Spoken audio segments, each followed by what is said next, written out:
Hey guys, welcome to Rosie's Dessert Spot. In this video, we'll be making a punk-inspired Valentine's Day cake with the help of the surprise cake stand. This video is sponsored by Surprise Cake, and I'll speak more about this soon. For now, let's dive right in. You'll need an 8-inch cake, 2 of those if you can, and I'm just filling in with vanilla buttercream. The recipe for this will be listed in the description box below and in the eye icon up top. You can use the butter-based cake for this. I went with a soft sponge cake, but totally up to you. Once all your cake layers have been stacked, you want to create a thin layer of frosting all around the cake to trap in any crumbs. Smooth out the sides, and then once you're happy with the finish, bring that lip of frosting to the middle, so that top lip, just kind of dragging it across. Refrigerate it for about 20 minutes to set, and then apply your final coat of frosting. I tinted mine red with a little bit of red gel food color. Go around the sides again with your frosting scraper and smooth it out as best as you can, and then again dragging that lip of frosting towards the middle. You can pop this cake back into the fridge once you're done and let that set completely. In the meantime, we can prepare our chocolate hearts. So I have some compound chocolate here by Nestle white chocolate, and I've added in a little bit of vegetable oil, mixed it through, and then added in my gel food color in red.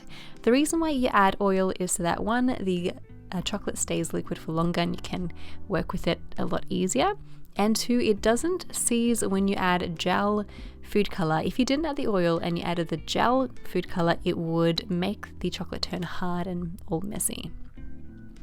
Add chocolate into your molds, make sure it's nice and flat by tapping it and releasing any air, and then removing the chocolate, then cleaning up your mold a second time. Let them set in the fridge for about 20 minutes and then tap them out gently. You can stick 2 sides together to make a 3D heart if you like, or you can just keep them nice and simple, and then you can stick them on the side of the cake as I have.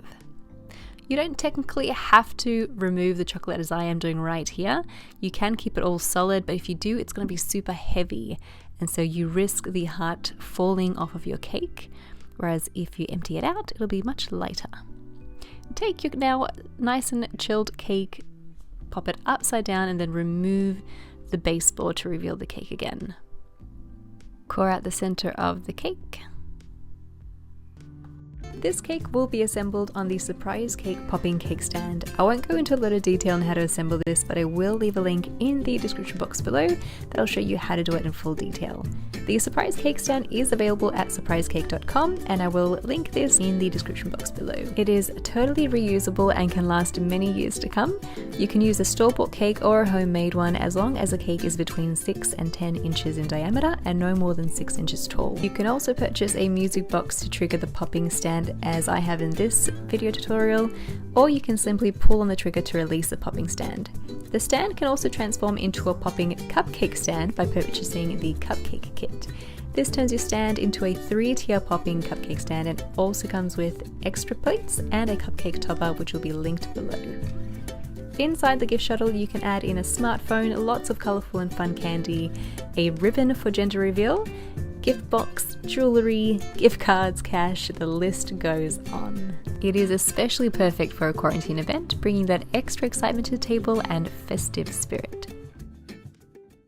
Now that your cake's been cored, you can apply a little bit of buttercream at the top, and then place the stand plate with a little hole centered to your cored hole.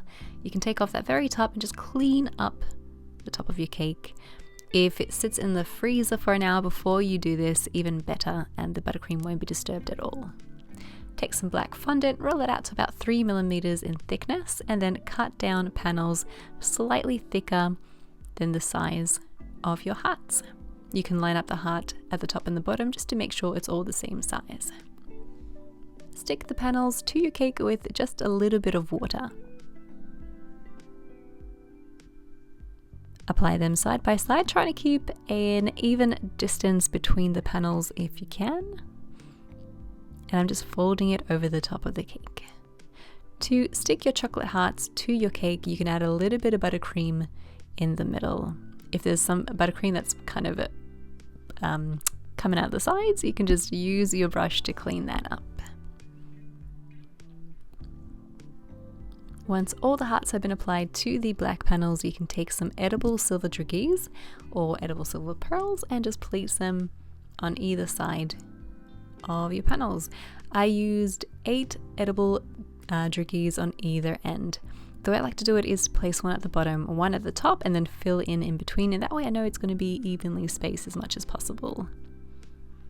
Take some edible silver leaf and pop them onto the little hearts here and there, and then cover the center with some sprinkles or a little bit of buttercream. You don't want to add too much though, otherwise it can interfere with how the popping stand pops. Pull the trigger and out comes your little surprise. Here we have an engagement ring for the loving spirit of Valentine's Day. Doesn't have to stop there though, you can also add movie tickets in here, vouchers, a couples massage voucher, etc. Thank you guys for watching, and thank you to the original creators of the stand surprise cake for sponsoring this video.